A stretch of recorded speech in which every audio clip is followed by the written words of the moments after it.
For those who are very creative but high in neuroticism, how should one work to gain emotional stability in order to go out into chaos to do more creative things? That's a really good question.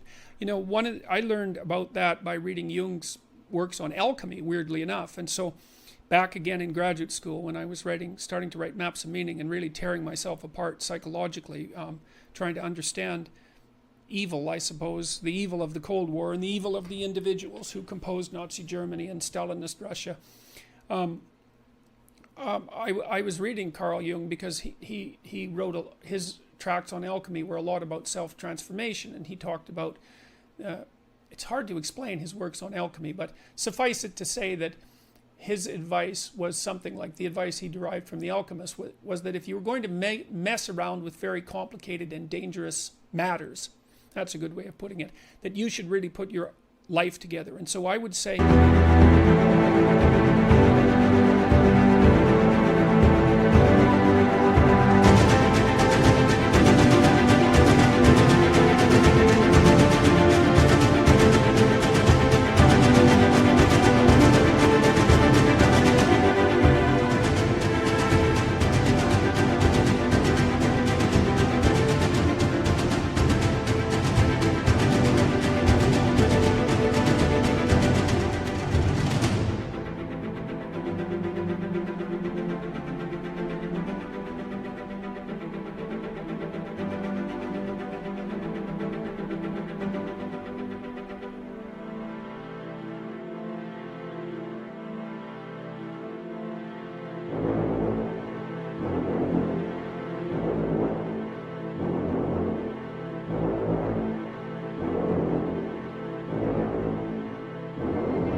the right way to deal with your neuroticism is to increase your conscientiousness, because we also know that the higher your conscientiousness, the lower your neuroticism. Conscientiousness does seem to keep neuroticism in check. And so I would say, and have said this to many people, clean your room, organize your life, like get a routine, get up every day at the same time, go to bed at the same time, establish disciplined habits. And that will help a lot. Schedule, and here's how to use a schedule. Use a calendar, use Google Calendar, but don't use it as a tyrant. You know, you want to use a calendar as if it's your confidant and advisor. And what you want to do is use the calendar, sit down, and open the calendar and think, okay, well, here's what I'm going to do. I'm going to design a week of days that I would really like to have. So what that would mean then is that you would schedule things that you would consider meaningful and productive.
On a daily basis, so that you feel that your life is justified by having a day like that, and also to schedule enough of your responsibilities so that you make progress day by day instead of falling farther behind.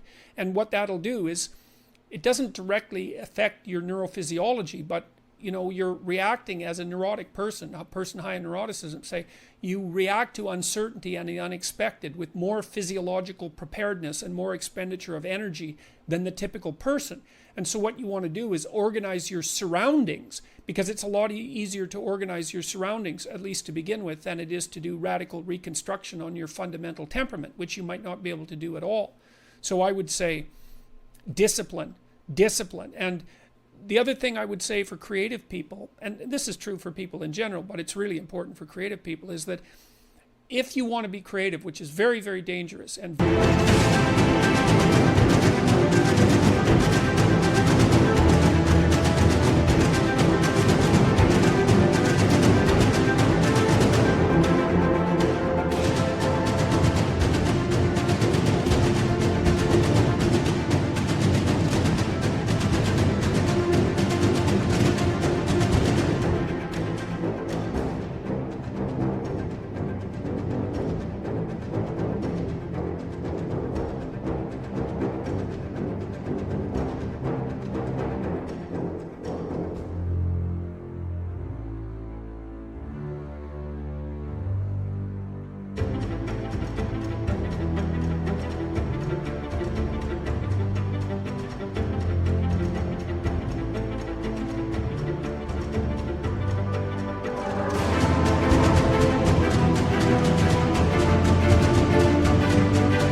very unlikely to succeed, although absolutely necessary if you happen to be high in openness, is that you should organize the rest of your life, except for your creative endeavors, in a pretty traditional and conservative manner, if you can do that, because what that does is buttress you against the unexpected and give you some stability on many, along many of the potential dimensions of your life, and that frees you up to take larger risks in the creative domain. Now, it's hard for creative people to do that because they're sort of blasting out, laterally in all directions simultaneously, but you exhaust yourself that